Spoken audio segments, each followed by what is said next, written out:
느헤미야 13장 1절에서부터 22절까지의 말씀, 구약성경 747면입니다.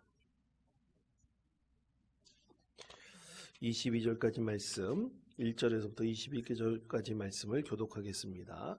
제가 먼저 읽겠습니다.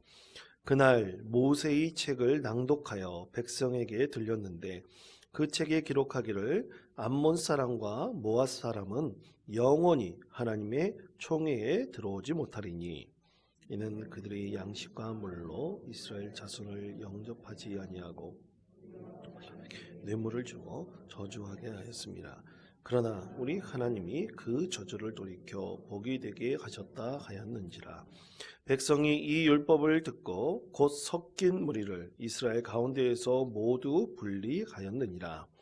이전에 우리 하나님의 전이 방 같은 제사장 엘리야십이 도비아와 연락이 있었으므로 도비아를 위하여 한 큰 방을 만들었으니 그 방은 원래 소재물과 유향과 그릇과 또 레위 사람들과 노래하는 자들과 문지기들에게 11조로 주는 곡물과 새 포도주와 기름과 또 제사장들에게 주는 거제물을 두는 것이라. 내가 예수를 믿지 아니하였느니라. 바벨론 왕 아다사스다 32년에 내가 왕에게 나아갔다가 왕에게 말미를 정하고 예루살렘에 이르러서야 엘리야십이 도비아를 위하여 하나님의 전뜰에 방을 만든 악한 일을 안지라. 내가 심히 근심하여 도비아의 세간을 밖으로 다 내어 던지고 명령하여 그 방을 정결하게 하고 하나님의 전의 그릇과 소재물과 유향을 다시 그리로 들여 놓았느니라.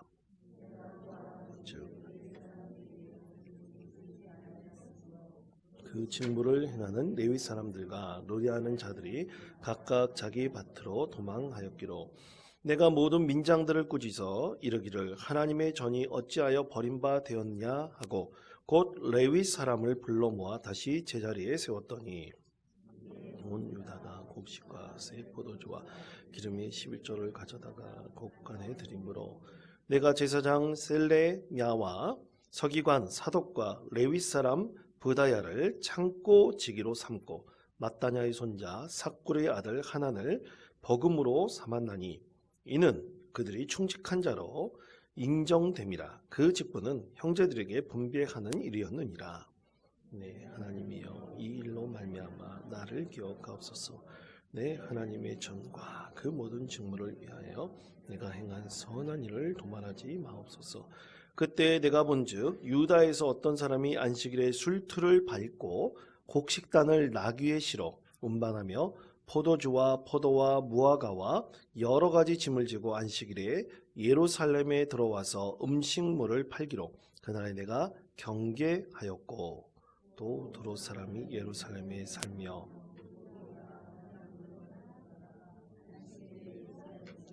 유다 자손에게 팔기로 내가 유다의 모든 귀인들을 꾸짖어 그들에게 이르기를 너희가 어찌 이 악을 행하여 안식일을 범하느냐. 너희 조상들이 이같이 행하지 아니하였느냐. 그래서 우리 하나님이 이 모든 재앙을 우리와 이 성읍에 내리신 것이 아니냐. 그럼에도 불구하고 너희가 안식일을 범하여 진노가 이스라엘에게 더욱 심하게 임하도록 하는도다 하고 안식일 전 예루살렘 성문이 어두워 갈 때에 내가 성문을 닫고 안식일이 지나기 전에는 열지 말라 하고 나를 따르는 종자 몇을 성문마다 세워 안식일에는 아무 짐도 들어오지 못하게 하였으므로 장사꾼들과 각양 물건 파는 자들이 한두 번 예루살렘 성 밖에서 저물어 내가 그들에게 경계하여 이르기를 너희가 어찌하여 성 밑에서 자느냐. 다시 이같이 하면 내가 잡으리라 하였더니 그 후부터는 안식일에 그들이 다시 오지 아니하였느니라. 내가 또 레위 사람들에게 몸을 정결하게 하고 와서 성문을 지켜서 안식일을 거룩하게 하라 하였느니라. 내 하나님이여 나를 위하여 이 일도 기억하옵소서. 나의 지키신 지내대로 나를 아끼시옵소서. 아멘. 여러분 오늘 말씀의 제목은 진정한 개혁입니다. 하나 여쭙겠습니다. 혹시 거룩한 분노라는 것이 있을까요? 여러분, 거룩한 분노. 과연 그런 것이 있을까요? 없을까요? 예, 있을 거라고 생각하십니까? 예, 아마 거룩한 분노, 아마 이런 영화 제목이나 책, 이런 것이 분명히 있습니다. 영화도 거룩한 분노라는 영화가 있더라고요. 근데 여러분, 이 거룩한 분노에 대해서 이 토미 테니 목사, 이 다윗의 장막이라는 책을 쓴 토미 테니 목사는 거룩한 불만족이라고 표현을 했습니다. 왜 거룩한 불만족인가? 여러분, 우리가 그리스도인들의 삶이 누구의 합당한 믿음의 열매를 걷기를 원합니까? 하나님께서 주시는 합당한 믿음의 열매를 거두기를 원합니다. 그래서 우리 그리스도인들은 삶의 목적이 뭐예요? 하나님 뜻에 합당한 믿음의 사람이 되기는 거죠. 그렇죠? 예, 그렇습니다. 그런데 하나님 뜻에 합당하면 우리가 그것에 맞춰 살기를 원하는 사람들은 아마 이것이 하나님 뜻이라고 깨달으면 그게 만족스러워요. 그 일을 하는 것이 우리에게 기쁨이 됩니다. 감사의 제목이 됩니다.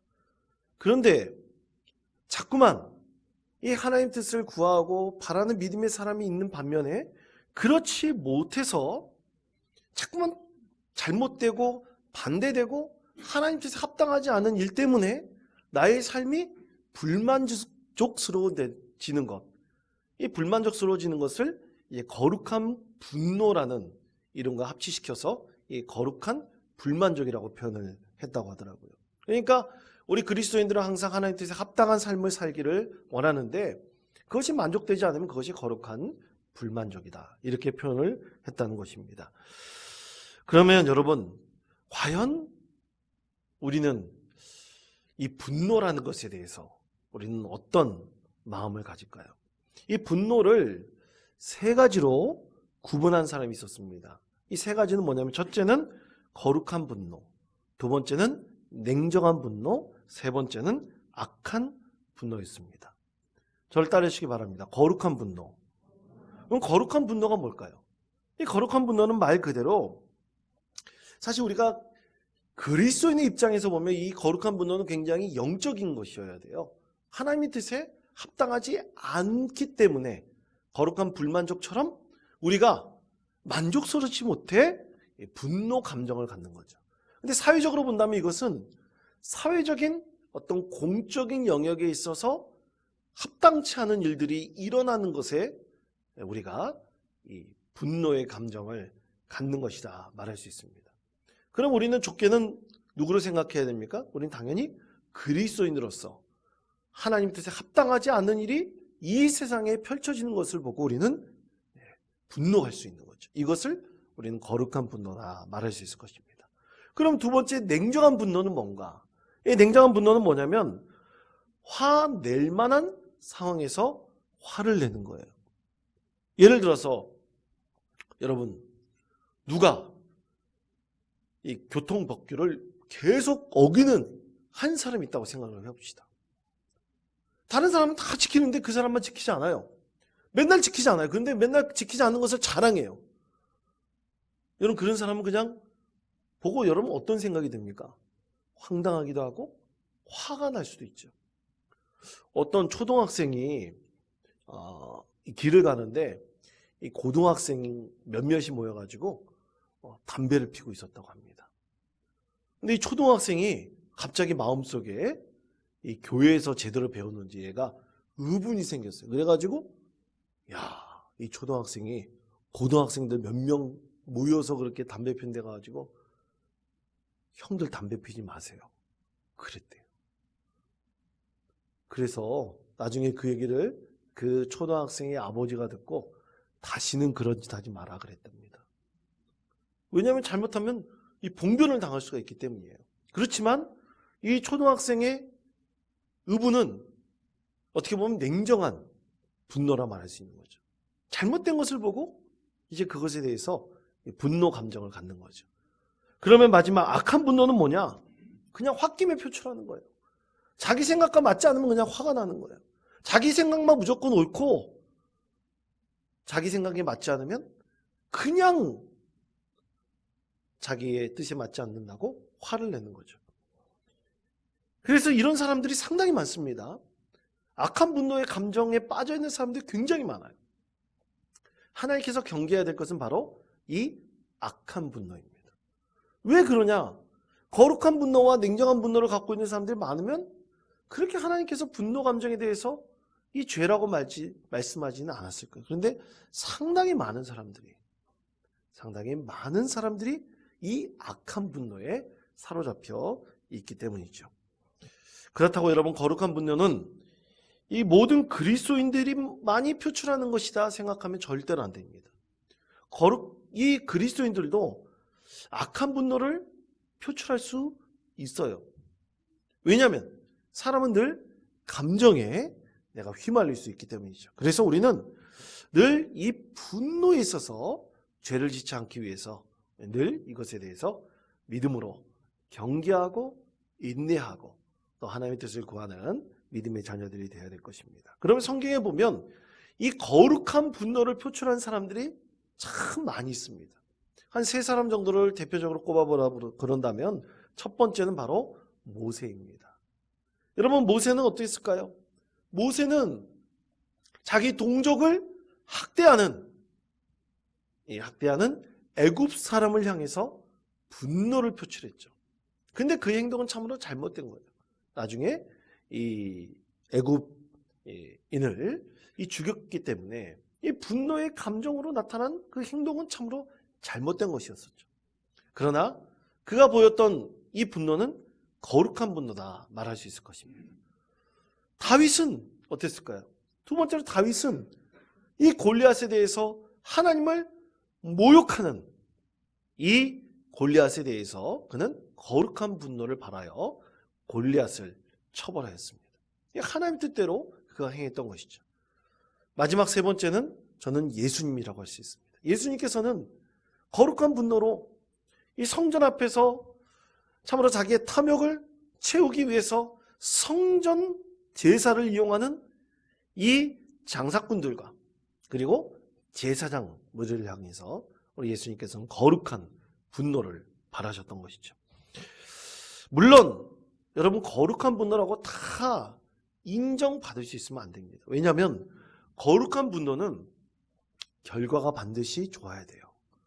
만약 거룩한 분노, 정말로 하나님 뜻에 합당하지 않다고 거룩한 분노를 발하여 그의 행동이 정당하지 못하고 폭력을 자행한다면 여러분, 그것은 하나님께 합당한 믿음의 열매를 거두는 것은 결코 아닙니다. 여러분, 그러므로 우리가 거룩한 분노 감정을 갖는다면 그 행동도 어떻게 해야 돼요? 하나님 앞에 합당해야 됩니다. 절대로 폭력을 발휘하면 안 돼요. 폭력은 정당화될 수가 없습니다. 아멘? 그렇습니다. 우리 그리스도인들이 아무리 거룩한 분노를 표출한다 할지라도 절대로 폭력으로 사람들을 해하거나 위해를 입히는 행동을 하면 절대로 안 됩니다. 이것은 결코 하나님의 뜻이 아니죠. 오늘 말씀에서 진정한 개혁에 대해서 말씀하고 있습니다. 곧 나라와 민족을 위한 진짜 개혁이 과연 무엇인가? 오늘 느헤미야를 통해서 하나님께서 우리에게 이러한 메시지를 우리에게 보여주고 계십니다. 전해주고 계십니다. 느헤미야는 하나님의 도우심으로 52일 만에 뭐를 완성해냈습니까? 성벽을 재건을 했죠. 성벽을 재건했을 때 그가 여러 가지 이 성전 제사뿐만 아니라 사회의 여러 가지 문제들을 잘 개혁해 놓고 조금은 변화시켜 놓고 그가 바사왕의 부름을 받아 그가 바사왕을 찾아갔을 때였어요. 잠시 그가 바사왕의 부름을 받아서 바사왕을 만나러 간 사이에 이 이스라엘 땅에 다시금 과거로 돌아가려는 잘못된, 그러니까 개혁을 후퇴하는 일들이 일어나게 되었던 것입니다. 여러분, 이스라엘 백성들에게 있어서 이 느헤미야는 이 침략자들이나 또 도둑들이 이 이스라엘 백성들을 괴롭히지 못하도록 예루살렘 성벽을 다시 한번 재건하지 않았습니까? 무너진 성벽을 든든하게 재건을 했어요. 그리고 성전 예배를 제대로 세워서 레위인들에게 그 성전 예배를 잘 드릴 수 있도록 성전의 여러 가지 사모와 예배 일들을 이 제사장들과 레위인들에게 다 맡겼습니다. 그리고 그들에게 돌릴 11조가 있어요. 이 11조는 이 레위인들을 위한 것입니다. 이 제사장들도 레위인들에게 포함되어 있죠. 그래서 이스라엘 백성들이 내는 11조는 레위인들에게 돌려서 레위인들이 먹고 살 수 있도록 해서 성전에서 하는 모든 일들을 다 감당하도록 했어요. 다시 모세의 율법을 통해서 하나님께서 말씀하신 그대로 느헤미야는 백성들에게 11조를 내도록 했고, 그 11조를 통해서 레위인들이 성전 제사와 그리고 모든 성전의 사물을 온전히 감당하도록 했습니다. 그런데 문제는 잠시 느헤미야가 빈 사이에, 부재했던 그 사이에 금방 과거로 돌아가 버렸습니다. 금방 과거로 돌아가 버렸어요. 그러므로 사랑하는 성도 여러분, 어떤 기관, 어떤 단체, 그 중에서 가장 중요한 사람들은 누구냐면 리더입니다. 리더가 바로 서 있어야 돼요. 오늘 느헤미야는 그가 다시 돌아와 완전히 과거로 돌아가 버린 이 이스라엘의 잘못된 습관에 대해서 진정으로 개혁을 합니다. 만약 느헤미야가 잘못된 리더였다면 그냥 내버려 뒀을지 몰라요. 그러나 하나님께서는 이 느헤미야를 통해서 다시 한번 외적인 변화뿐만 아니라 내적인 개혁을 할 수 있도록 그를 통해서 하나님께서 역사하십니다. 여러분, 개혁을 하려면 외적으로만 변화되면 절대로 안 됩니다. 내적인 변화가 있어야 돼요. 내적인 변화가 있어야 됩니다. 우리 교회 개혁도 마찬가지예요. 요즘에 교회가 너무나 힘들고 어렵다 말들은 참 많이 합니다. 처방전도 많이 내리려고 해요. 전문가들이 다 그럽니다. 그러나 우리가 먼저 회복해야 될 것은 외적인 변화보다는 저는 내적인 변화가 먼저 회복되어야 될 것이라고 믿습니다. 우리 교회가 지향하고 있듯이 말씀과 기도가 잃어버린 이 많은 그리스도인들이 있어요. 바로 이것서부터 내적인 변화가 일어나야 되는 것이죠. 자, 그렇다면 오늘 느헤미야는 과연 개혁을 어떻게 이루었을까? 진정한 개혁을 어떻게 이루었을까? 오늘 말씀 속에서는 우리가 31절까지 읽어야 되겠지만 22절까지가 읽으면서 세 가지, 느헤미야를 통해서 하나님께서 세 가지 개혁을 이루신 것을 우리가 깨달을 수 있습니다. 첫째는 거룩한 분노에서 시작한 개혁이었습니다. 자, 느헤미야 13장 7절에서부터 9절까지 말씀을 다 같이 한 목소리로 읽겠습니다. 예루살렘에 이르러서야 엘리야십이 방을 만든 악한 일을 안지라.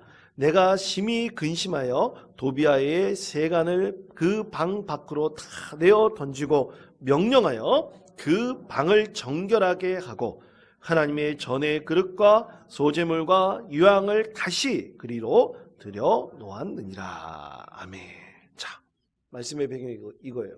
느헤미야가 이제 12년 동안의 총독 생활을 마치고 바사왕이 다시 불렀어요. 이 바사왕의 이 엄청난 총애를 받고 있는 느헤미야였기 때문에 다시 한번 그를 불렀습니다. 그래서 돌아갔어요. 근데 돌아간 사이에 이스라엘이, 그 땅이, 예루살렘이 과거에 그들이 행했던 모든 길로 다시 돌아가 버렸어요.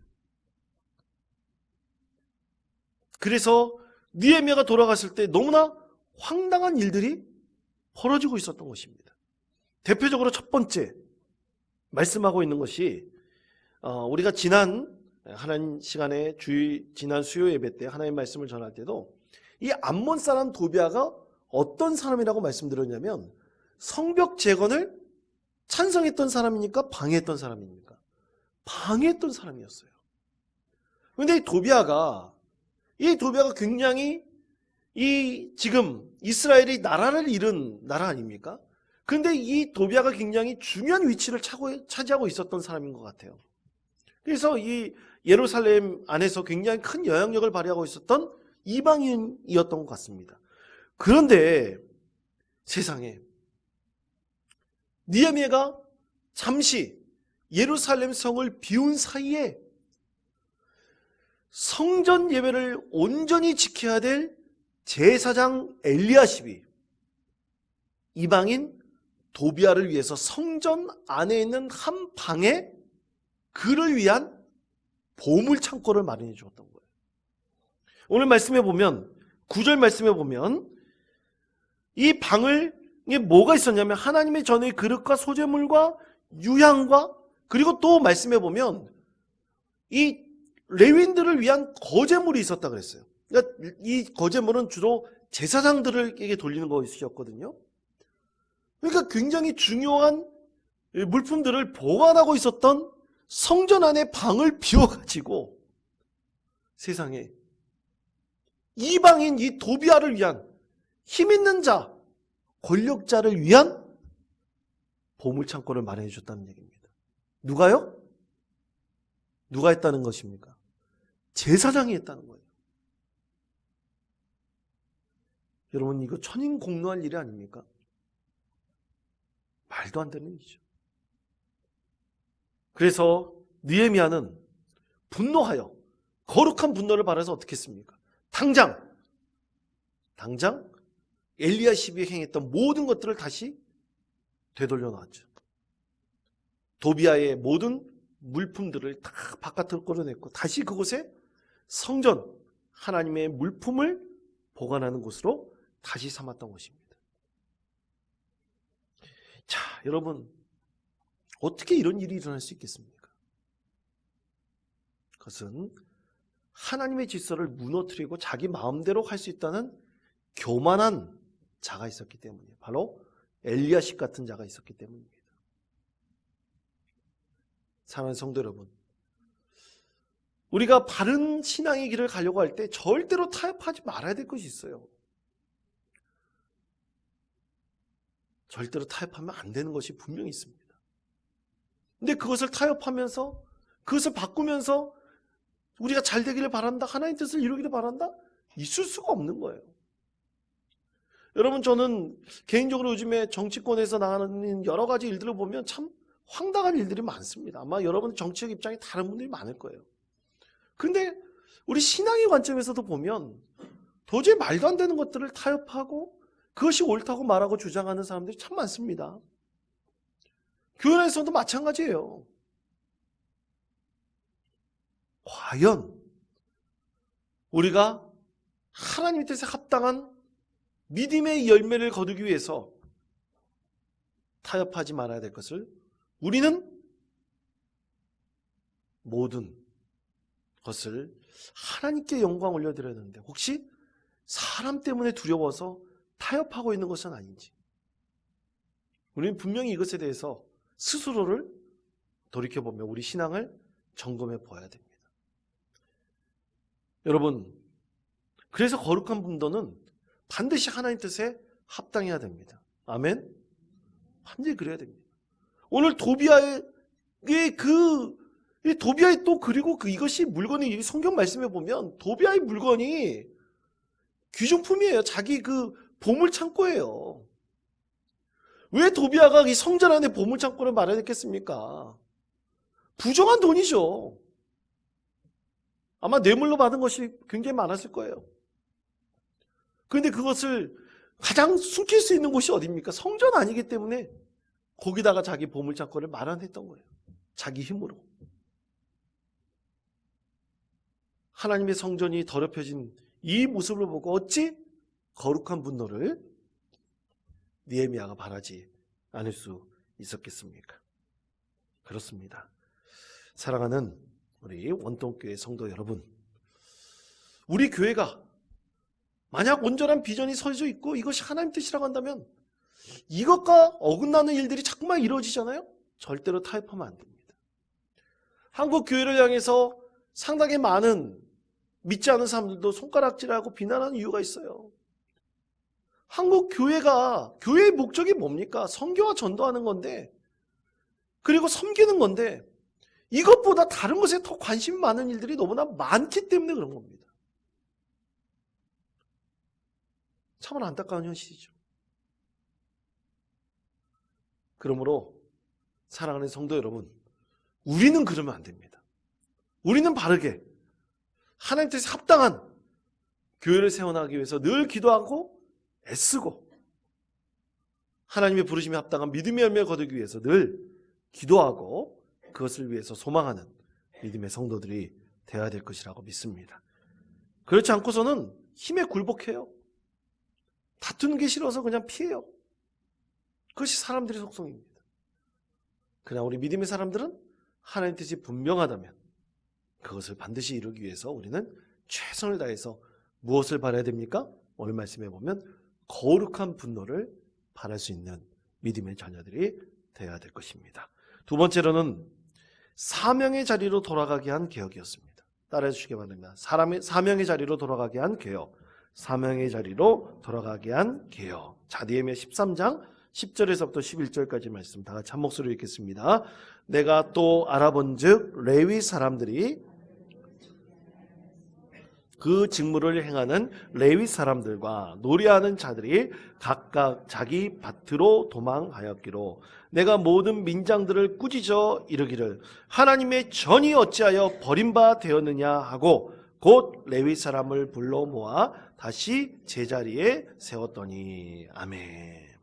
자, 이 내용도 보면 느헤미야가 세워놨던 모든 것들이 다시 도루묵이 되었기 때문이에요.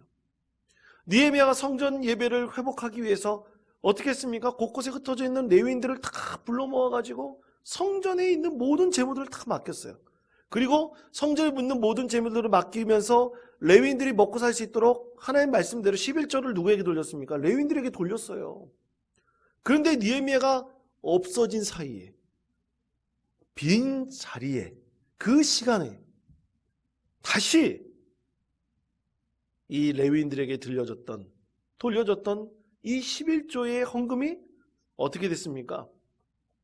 민장들이라고 했는데 민장들이라는 것은 바로 예루살렘에서 지도자급에 있는 사람들을 가르치는 거예요. 이들이 다시 합작해가지고 뭡니까? 레위인들을 다 쫓아보낸 거죠. 왜냐하면 말 그대로 봉급을 안 준 거예요. 그러니까 먹고 살 수 있는 길이 없으니까 레위인들이 어떻게 했어요? 다 자기 집으로 돌아가서 밭에서 일을 하고 굳은 일을 하고 가족들을 먹여 살리는 일을 했다는 것이죠. 얼마나 황당한 일입니까? 그래서 느헤미야는 다시 이것을 원상 회복시켰죠. 흩어진 레위인들을 다시 모았어요. 그리고 오늘 말씀해 보면 뭐라고 되어 있습니까? 민장들을 꾸짖었다 그랬어요. 내가 모든 민장들을 꾸짖어 이르기를 하나님이 전이 어찌하여 버림바 되었느냐. 엄청난 분노죠. 그러면서 다시 원상태로 돌이켰습니다. 여러분, 왜 느헤미야가 이렇게 했을까요? 이유는 단 하나입니다. 이스라엘을 위해서예요. 여러분, 이스라엘이 망한 이유는 우리가 분명히 알아야 됩니다. 성경 말씀에 보면 신앙을 회복하라고, 하나님 중심의 신앙을 회복하라고, 성전 예배 중심의 신앙을 회복하라고 하나님께서는 성경 말씀에서 이스라엘 백성들에게 계속해서 말씀하시거든요. 예언자들을 보내서 선지자들 보내서 계속해서 말씀하시거든요. 그 이유가 뭐냐면 자강을 하라는 얘기입니다. 스스로 힘을 가지라는 얘기예요. 하나님 중심의 신앙을 가지면서 스스로 나라를 강하게 만들라는 거예요. 여러분, 한번 생각해 보십시오. 만약 우리나라가 위기에 닥쳤을 때 과연 이 나라를 위해서 진정으로 싸워줄 나라가 있을까요? 한번 생각해 보십시오. 자기 나라는 자기가 지켜야 됩니다. 자기 가족은 자기가 지켜야 되는 거예요. 여기에 반드시 오늘 느헤미야가 그 나라를 세워나가기 위해서 이스라엘의 강력한 힘을 갖기 위해서 가장 먼저 회복해야 될 것은 무엇이냐?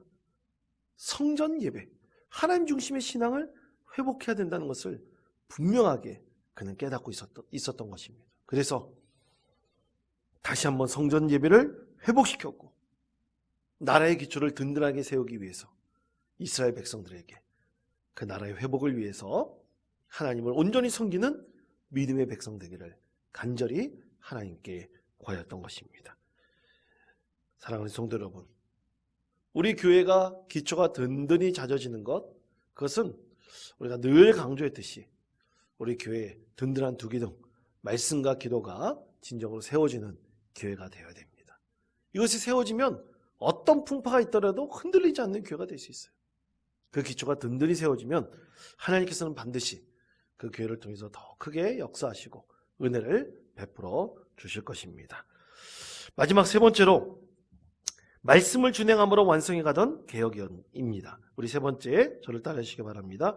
말씀을 준행함으로 완성해 가던 개혁.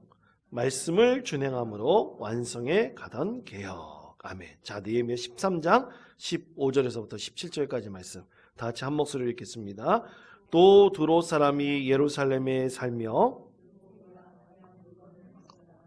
안식일에서 예루살렘에도 유다 자손에게 팔기로 내가 유다의 모든 귀인들을 꾸짖어 그들에게 이르기를 너희가 어찌 이 악을 행하여 안식일을 범하느냐 너희 조상들이 이같이 행하지 아니하였느냐 그래서 우리 하나님이 이 모든 재앙을 우리와 이 성읍에 내리신 것이 아니냐 그럼에도 불구하고 너희가 안식일을 범하여 진노가 이스라엘에게 더욱 심하게 임하도록 하는도다 하고 아멘. 자, 느헤미야가 마지막으로 개혁했던 것은 바로 안식일에 대한 것입니다. 안식일을 거룩하게 지키는 거예요. 자, 오늘 말씀 우리가 다 읽지 않았지만 이 말씀 쭉 읽어보면 이스라엘 백성들이 어떻게 했냐면 성전 예배를 회복시켰어요. 회복시킨 다음에 그러면 어떻게 해야 됩니까? 안식일을 거룩하게 지켜야 되잖아요. 예? 하나님을 예배하는 그 날로 삼고 그 날을 거룩하게 지켜야 되는데 이 날에 어떻게 했느냐?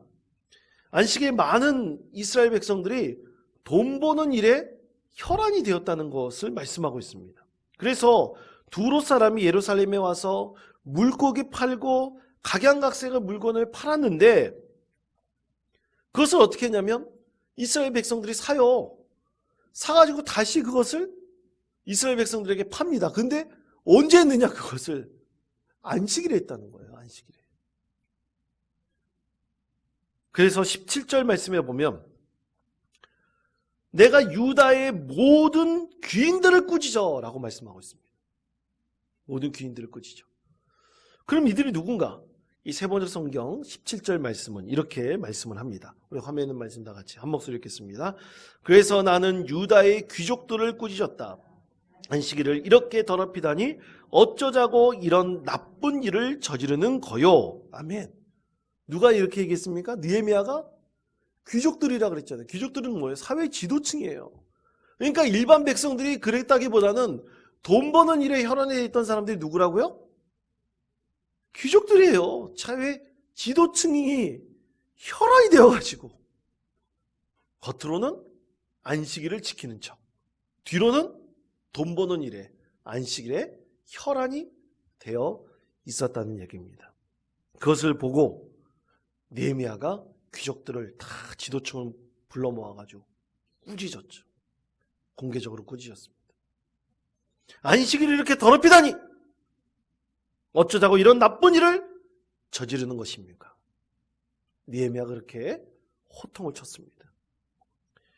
사랑하는 성도 여러분, 여기 지도층이라는 것에 분명히 우리가 중요한 포인트를 가져야 됩니다. 이 교회에서도 마찬가지예요. 우리 직분자들이 먼저 하나님을 온전히 섬기는데 모범이 되어야 됩니다. 그렇지 않으면 교회가 제대로 설 수 없어요. 여러분, 우리나라 국회의원들이 300명이지 않습니까? 국회의원들에 대해서 다 손가락질하는 사람들 많아요. 왜냐? 그들이 정말 국민들을 위해서 모범적인 삶을 살고 있는가? 아니라는 거예요. 왜냐? 상당수의 국회의원들이 여러분들이 평생 벌어서 만져보지 못할 정도의 돈을 가지고 있는 사람들이 참 많기 때문이죠. 과연 그들이 국민들이 생활해야 하는 이런 것들에 대해서 과연 잘 이해하고 받아들일 수 있을까? 그러지 못한 경우들이 참 많기 때문입니다. 정치인들 많아요. 그럼 우리 그리스도인들은 어떨까요? 당연히 그리스도인들이 특히 직분을 받고 있는 자들이 더욱더 거룩하게 하나님을 예배하고 하나님 말씀을 지켜나가고 그리고 신앙을 온전히 세워나가는데 모범이 되어야죠. 그래야지 교회는 질서 있게 바르게 하나님 뜻을 온전히 잘 행할 수 있습니다. 그것을 오늘 말씀에서 분명하게 말씀하고 있죠. 그래서 하나님께서 우리에게 말씀하십니다. 물어보십니다. 너에겐 과연 신앙의 우선순위가 어디에 있느냐? 만약 하나님께서 우리에게 그렇게 물어보신다면 우리는 어떻게 하나님 앞에 대답할 수 있겠습니까? 사랑하는 성도 여러분, 예전에 제가 한번 경험했던 일이 있어요. 저희 때 제가 교육전사로 그리고 이제 결혼하고 그럴 때 젊었을 때 주일날을 범해서 신혼여행을 간다는 것은 꿈에도 생각해 본 적이 없었어요. 그런데 불과 참으로 안타깝게도 한 10년 정도 지난 다음에 젊은 교육자들 그때 이제 신대원을 들어가서 사역하고 또 이제 이 새롭게 이제 그 훈련을 받아서 전임 교육자로 부름받아 나가야 될 교육자들 사이에서 보면 신혼여행 간다고 주일을 범하려고 하는 사람들이 꽤 많이 있더라고요. 한탄했습니다. 물론 교육자에게 있어서 주일을 쉰다는 것은 어떻게 보면 진짜 쉬는 개념이 될 수가 있어요. 그런데 만약 교육자가 먼저 정말 쉬어야 될 때 쉴 수 있겠지만 자기의 만족을 위해서 특히 안식이라고 하는 이 주일을 범하고 쉬려고 한다, 타협을 한다, 과연 이것이 하나님의 뜻이지 아닐지 우리 교육자들은 분명히 하나님 앞에 자기 자신을 내세우고 하나님께서 만약 온전한 신앙을 가진 우선순위가 무엇인지 묻는다면 우리들도 분명히 대답할 수 있어야 됩니다. 사랑하는 성도 여러분, 진정한 개혁은 바로 내 자신을 누구 앞에 온전히 세우는 것부터 시작해야 됩니까? 우리 하나님 앞에 온전히 세우는 것에서부터 시작해야 됩니다. 과연 나는 하나님 앞에 온전하게 설 수 있는가? 이것이 나로부터 개혁이 시작되어야지 사실 우리에게 신앙에 있어서 온전한 변화와 개혁이 이루어질 수 있는 것입니다. 사랑하는 성도 여러분, 다른 사람 눈치 보지 마시고 우리가 하나님 앞에 온전히 믿음으로 설 수 있는 우리 주님의 귀한 자녀 되시기를 축복합니다. 하나님께서 여러분을 통해서 반드시 역사하시고 큰 은혜 베풀어 주실 것입니다. 여러분이 교회를 세워가는 하나님의 자녀들입니다. 교회를 온전히 세워나갈 수 있는 믿음의 성도 되시기를 간절히 축원드립니다.